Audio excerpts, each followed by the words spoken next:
Voter പട്ടിക ക്രമക്കേടിൻ്റെ ഒരു വാർത്തയിലേക്ക് പോകണം. അതിൻ്റെ കൂടുതൽ രേഖകൾ ഇപ്പോൾ 24-ന് കിട്ടിയിട്ടുണ്ട്. കാസർഗോഡ് കുറ്റിക്കോൽ പഞ്ചായത്തിൽ മാത്രം 100-ലധികം കള്ളവോട്ടുകൾ എന്ന വാർത്ത വരുന്നു. ഒരു വോട്ടർ ഐ ഡിയിൽ തന്നെ 1-ലധികം പേർക്ക് വോട്ടുകളുണ്ട്. 24 എക്സ്ക്ലൂസീവ്. അതിലേക്ക് നമുക്കൊന്ന് കിടക്കാം. ആദ്യം ദൃശ്യങ്ങൾ. നമ്മളിപ്പോൾ സാധാരണ ഇലക്ഷൻ വരുമ്പോൾ സാധാരണ നമ്മുടെ ബൂത്തുകളിലെ വോട്ടുകൾ മാത്രമേ നമ്മൾ പരിശോധിക്കുകയുള്ളൂ, വോട്ടർ പട്ടിക മാത്രമേ നമ്മൾ പരിശോധിക്കുകയുള്ളൂ. പക്ഷേ ഇത്തവണ നമ്മളിങ്ങനെ ഒരു ഇത് ശ്രദ്ധയിൽപ്പെട്ടതുകൊണ്ട് നമ്മൾ 16-17 വാർഡിലുള്ള കുറ്റിക്കോൽ പഞ്ചായത്തിൽ ഭൂരിഭാഗം എല്ലാ വോട്ടുകളും എല്ലാ വോട്ടർ ലിസ്റ്റും നമ്മൾ പരിശോധിച്ചതിൻ്റെ അടിസ്ഥാനത്തിൽ ഒരു 50ഓളം ആൾക്കാരുടെ നമ്മൾ റാൻഡമായി ചെക്ക് ചെയ്തതാണ്.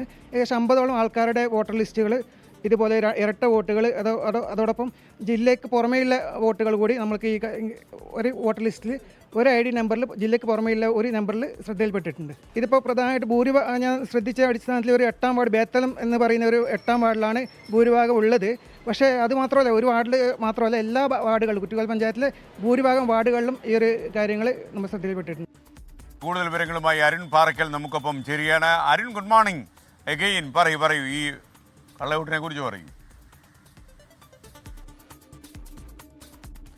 എസ്കൈൻ, വെരി ഗുഡ് മോർണിംഗ്. എസ്കൈൻ, നമ്മളിപ്പോൾ ഈ വോട്ടർ പട്ടികയുടെ കരട് രേഖ പരിശോധിക്കുമ്പോഴാണ് വലിയ രീതിയിലുള്ള ക്രമക്കേട് കണ്ടെത്തിയത്. അതായത് ഒരു വോട്ടർ ഐ ഡിയിൽ തന്നെ 2-3 പേർക്കൊക്കെ വോട്ടുണ്ട്. അത് കാസർഗോഡ് ജില്ലയിൽ മാത്രമല്ല, കോട്ടയത്തൊക്കെ വോട്ടുള്ള ആളുകളുണ്ട്.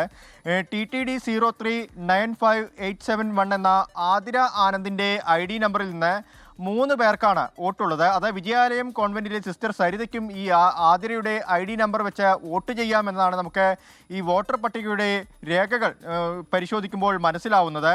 ആതിരയ്ക്ക് കാസർഗോഡും വോട്ടുണ്ട്. അതായത് ഈ കാസർഗോഡ് ജില്ലയിലെ കരിവേടകത്തും കോട്ടയം ജില്ലയിലെ മുട്ടപ്പള്ളിയിലും ആതിരയ്ക്ക് വോട്ടുണ്ട് എന്നതാണ് ഒരു വിചിത്രമായി നമുക്ക് തോന്നുന്നത്. അങ്ങനെ വളരെ വ്യാപകമായി ഇത്തരത്തിൽ വോട്ട് ചേർക്കപ്പെട്ടിട്ടുണ്ട്. അതുമാത്രമല്ല, ഒരേ ID യിൽ നിന്ന് പലർക്കും വോട്ട് ചെയ്യാനുള്ള സൗകര്യവും ഒരുക്കിയിട്ടുണ്ട്. ചില ID, അതായത് ഒരു പഞ്ചായത്തിൽ തന്നെ 2-3 വാർഡിലൊക്കെ ചില ID യിലുള്ളവർക്ക് വോട്ട് ചെയ്യാമെന്ന് നമുക്ക് ഈ രേഖകൾ വെച്ച് നോക്കുമ്പോൾ മനസ്സിലാവുന്നുണ്ട്. ഈ വോട്ടർ ID പരിശോധിക്കുമ്പോൾ അത് ഏതെങ്കിലും ഒരാളുടെ രേഖയായിരിക്കും. പക്ഷേ അയാളുടെ പേര് മാറ്റിയോ അല്ലെങ്കിൽ മറ്റൊരാളുടെ പേരിലോ ഒക്കെ ആയിരിക്കും മറ്റുള്ള ബൂത്തുകളിലോ മറ്റ് ജില്ലകളിലോ ഒക്കെ വോട്ട് ചെയ്യാനുള്ള ആനുകൂല്യം ഉണ്ടാവുക. ഇങ്ങനെ വ്യാപകമായി ഒരു വാർഡിൽ തന്നെ 50ഓളം ക്രമക്കേടുകളാണ് നമ്മൾ കണ്ടെത്തിയത്. അങ്ങനെയെങ്കിൽ കുറ്റിക്കോൽ പഞ്ചായത്തിലൊരു 1000-കണക്കിന് ആളുകൾക്ക് ഇത്തരത്തിൽ വോട്ട് ചെയ്യാനുള്ള അവസരമാണ് ഒരുങ്ങുന്നത് നമുക്ക് മനസ്സിലാക്കാൻ സാധിക്കും. ഇപ്പോൾ കോൺഗ്രസിൻ്റെ ഒരു ആരോപണം വന്നിട്ടുണ്ട്. ഈ മേഖലയൊക്കെ തന്നെ, കുറ്റിക്കോൽ പഞ്ചായത്തിൽ ഈ മേഖലയൊക്കെ തന്നെ CPM അനുകൂല മേഖലകളാണ്. അതുകൊണ്ട് CPM പ്രവർത്തകരാണ് ഇത്തരത്തിൽ വ്യാജ ID കാർഡുകൾ ഉണ്ടാക്കിയിരിക്കുന്നത് അല്ലെങ്കിൽ വ്യാജമായി വോട്ട് ചേർത്തിരിക്കുന്നതെന്നാണ് കോൺഗ്രസ് ഉയർത്തുന്ന ആരോപണം.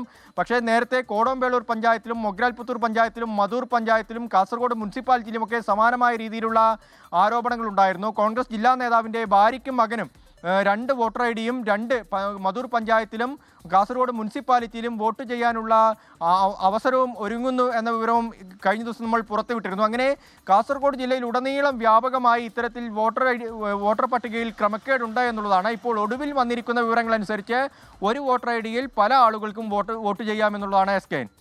ലോകത്തെവിടെയായാലും ഏത് സമയത്തും 24 വാർത്തകളും ഓഗ്മെന്റഡ് റിയാലിറ്റി പാക്കേജുകളും എക്സ്പ്ലെയിനറുകളും വിശദമായി കാണാൻ ഞങ്ങളുടെ YouTube ചാനൽ നിങ്ങൾക്ക് സബ്സ്ക്രൈബ് ചെയ്യാം.